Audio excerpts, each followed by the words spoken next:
Thank you for having me. I'm Vikram. I lead South Asia for GE Aerospace.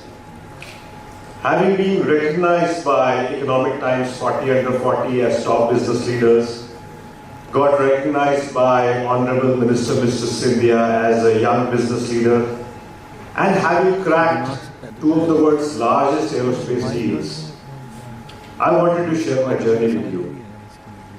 My journey has been based on these 7 pillars, which is perseverance, self-belief, resilience, focus, a high say-do ratio, creating impact, student mindset, always willing to learn, a team player, a lot of discipline, customer centricity, out-of-box thinking. With the base, the foundation pillar of integrity and childhood bonds. Born into a middle-class family, my father made his career out of telecom industry, worked with several telecom majors. My mother, majority of time, has been a homemaker, and my granddad, a deeply religious individual who chanted Bhagavad Gita twice a day.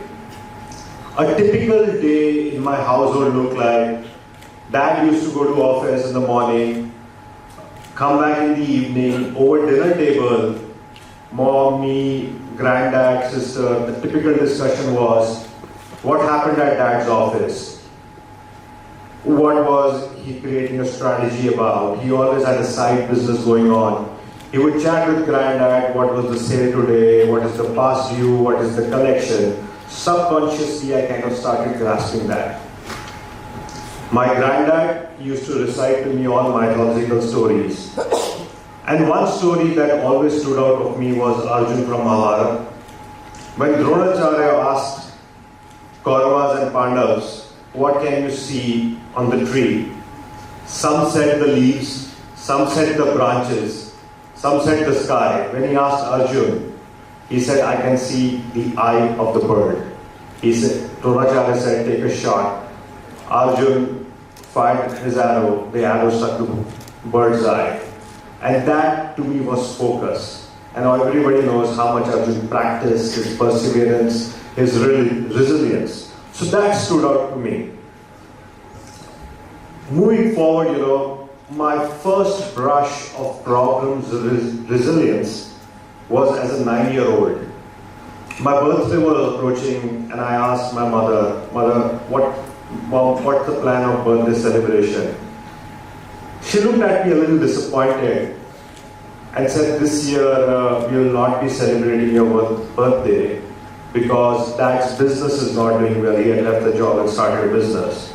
And we are running low on cash. Disappointed, I just smiled, went to school the next day. My friends asked, buddy, what's the plan for your birthday? And again I smiled. I said, it will be a grand celebration, wait for a couple of months. That's where the resilience was starting building.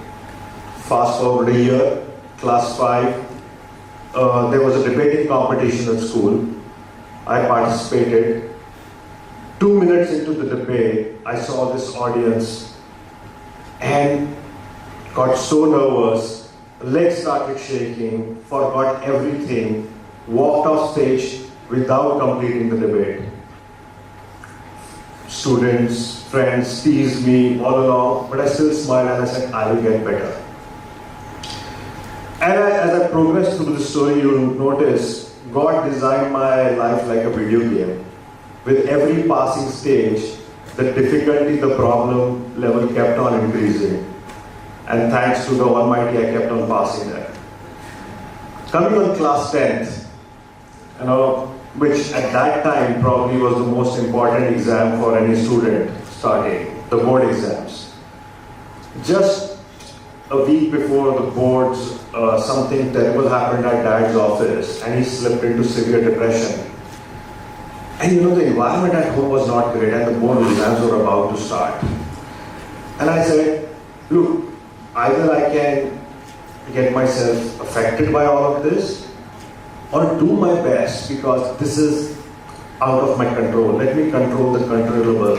And that was all coming from the teachings of Mahabharata, Gita that my granddad used to tell me. Again, that resilience piece coming, the perseverance is kicking in me. I studied hard. Boards were over, I scored 85% marks. Great. Fast forward to class 12. Halfway down the boards, one day before the chemistry exam, my granddad passed away in his sleep. In that moment, I realized what grief felt like, what grief looked like. Shoulders dropped, I approached the examination center, and that's where, the childhood bond helped me. My two friends, Divya, Aditi, they picked me up. They said, come on buddy, you have to do it. What would your granddad would have wanted? To give your best. I gave my best, 3 exams remaining, wrote the board exams, and guess what, how much I scored? 63%. The most terrible performance in my whole academic career, coming in class 12. Trust me, I'm talking to you now, I would want the CBSE to evaluate that. I never thought it would be 63% because pre-board was 75, but anyways, it happened. Credit to my parents, they never scolded me, they never taunted me. Finally, we found a college 50 kilometers away from Nagpur in a village district called Ramtek. It was an engineering college. I made myself there, determined that look, I have to prove myself, I have to prove my parents I'm worth it. 1 month, 2 months into the college, I feel sick, I am dehydrated, I have fever, and because of lack of medical facilities there, I cannot be diagnosed what I'm suffering with. I'm then brought back to Delhi, I have severe jaundice. I am now bedridden at home for 3-4 months. Resume back college after 3-4 months, lose 10-12 kgs, have difficulty in going to classroom and exams are approaching. Give my best, and as I said, the video game phenomena, it's getting tougher. Of the 9 exams, I failed in 3 exams. This is the first time I have failed in an exam. And I pick up myself again, perseverance kicking in. And that time the arrangement was that you will get promoted to the next year, in my case, second year, but you will get 2 more attempts on the subjects you failed in. I said, come on buddy, it's a blame, it happened. I again attempt those 3 exams. I failed in 2 again. Now I'm headed towards the last exam. Last attempt on those 2 exams. And on top of that, I have second year 9 exams to give. I sit through the exam, and the power of prayer kicks in, because as my grandfather had taught me, I pray daily, I meditate daily. I finally passed those 2 exams at 35-36 using 9 of the 10 grace marks available. But it even gets even more complex. I failed in 7 of the 9 exams of second year. Now I'm thinking, what's going on? And again, credit to parents and my friends, Divya, Aditi. They said, come on, Vikram, you can do it. I said, yes. I gathered myself. This is the second attempt on my 7 exams, 2 more attempts remaining. I give my best shot. Study hard. Of the 7 exams I attempt, I fail in 6. One, I said, okay, now I am doing something serious, and that's where one of the biggest learnings come from my life. I sit down with my teachers and professors and understand the value of strategy, what strategy should be. I was told that, look, you were not answering the questions in the right manner. Go study the 5-year paper, how questions should be selected while answering. I learned that, I revamped my approach. Go back home at preparatory holidays, and it's even getting worse now. I come back home and I realize my father has been bedridden for about 4-5 months with rheumatoid arthritis, no job, and we are running low on cash. My mother tells me, he was working for a German company, their management changed, and about $2,000 is due to him, and $2,000 is a huge amount. I said, okay, let me get that $2,000 out. At that, in 2099, 2000, the internet was not great, it was modem-based internet. So I searched who's the new management. I get their phone numbers. And we never had ISD connections on phone. I used to walk from a house to an ISD booth, call them, talk to them, make them understand. Finally, after relentless emails, calls, they released the $2,000. And we are good to go for the next 8-9 months. It was a huge amount of money at that time. Then I recharge confident, I go. I appear for my 6 exams and I've been totally written off by my batchmates. They are giving condolences that the year we dropped because never ever has anybody attempted so many exams and last attempt and passed. I go ahead, attempt, and I pass. Second year, all 6 exams cleared. Third year, majority cleared. Great. Understood the value of strategy, understood perseverance, understood disciplines, resilience. Finally, college gets over. And if you could just show one more slide, the second one. I just wanted everybody to have a look at that. Somebody say. Fine, if it doesn't change, I'll bring it back.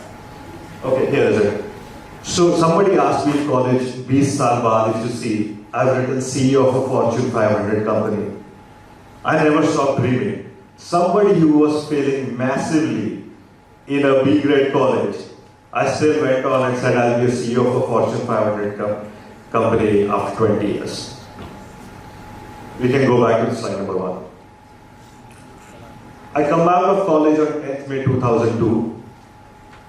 And with the aggregate of marks I have and the financial situation at home, I know I cannot go and pursue an MBA.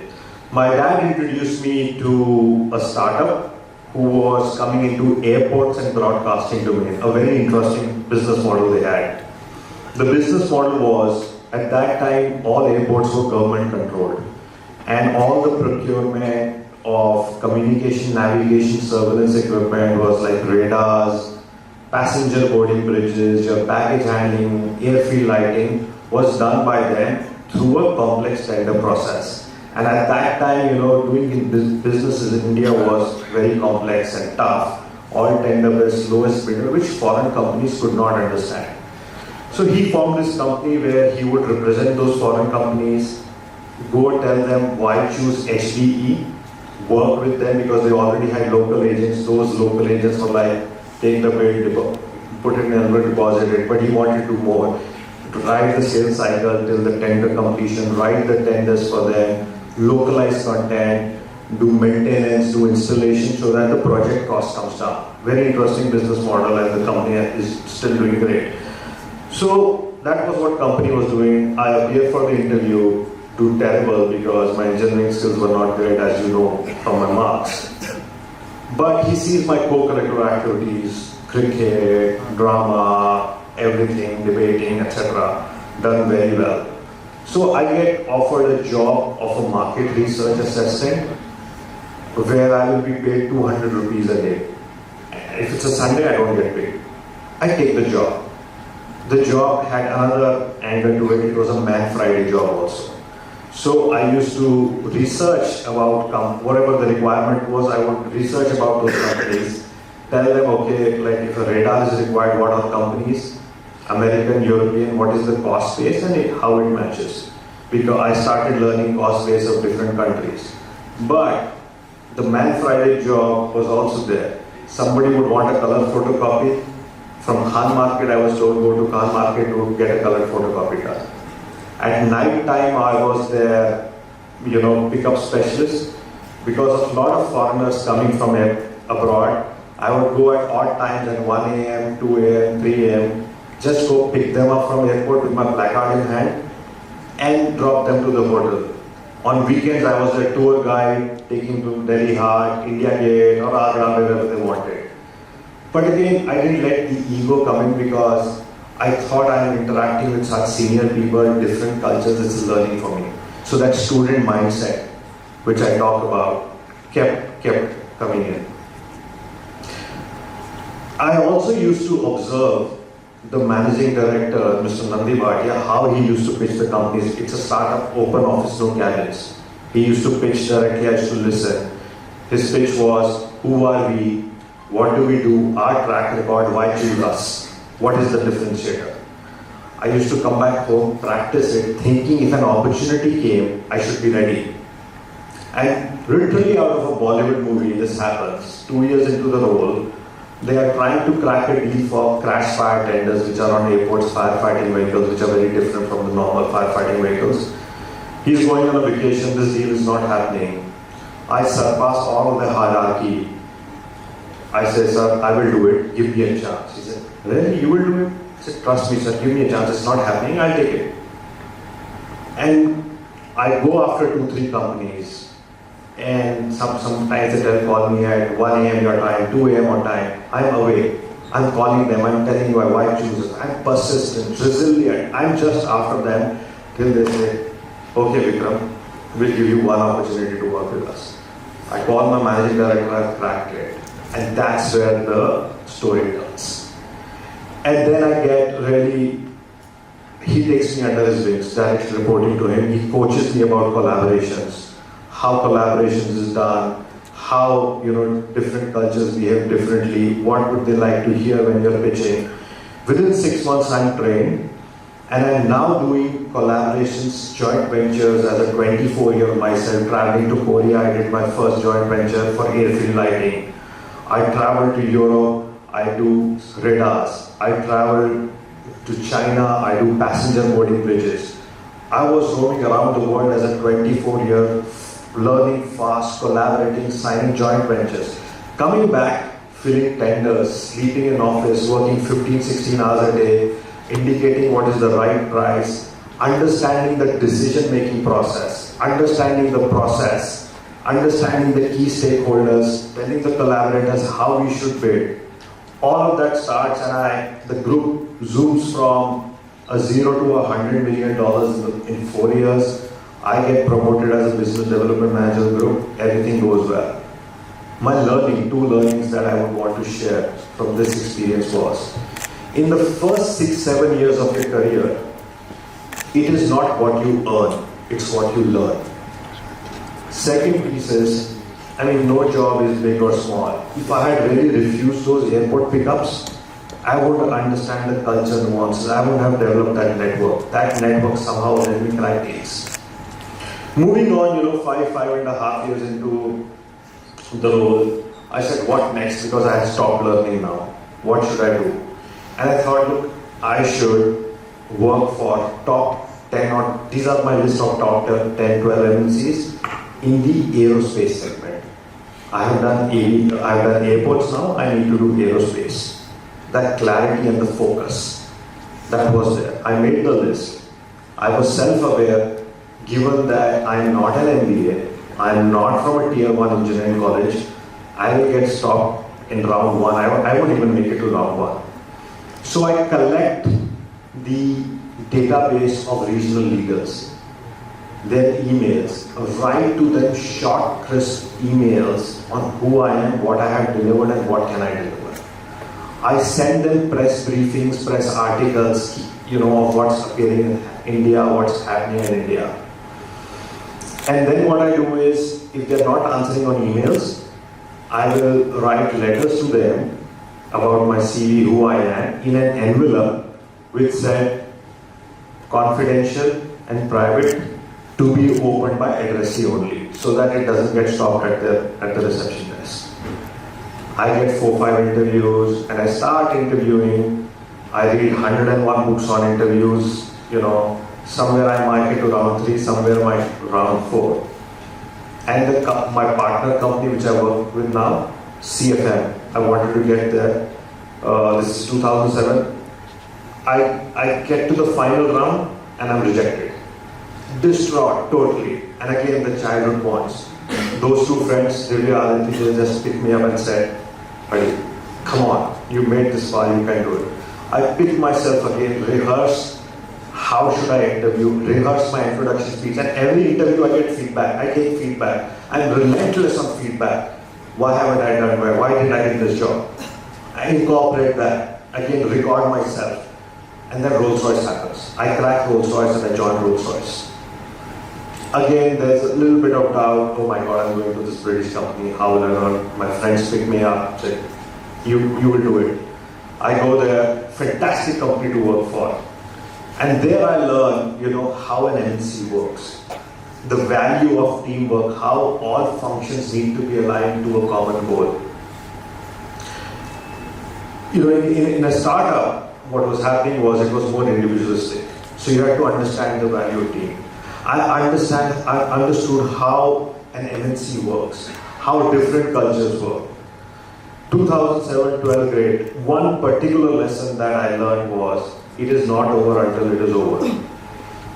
One of the deals, there was a handshake, nothing was signed, and I announced it to the world that we won this deal and I get nominated for a big award, etc.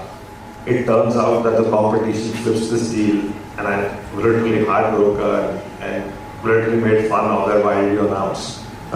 Immature at that point of time, but I look back and tell my teams, it's not over until it's over. Get the pen on the paper first.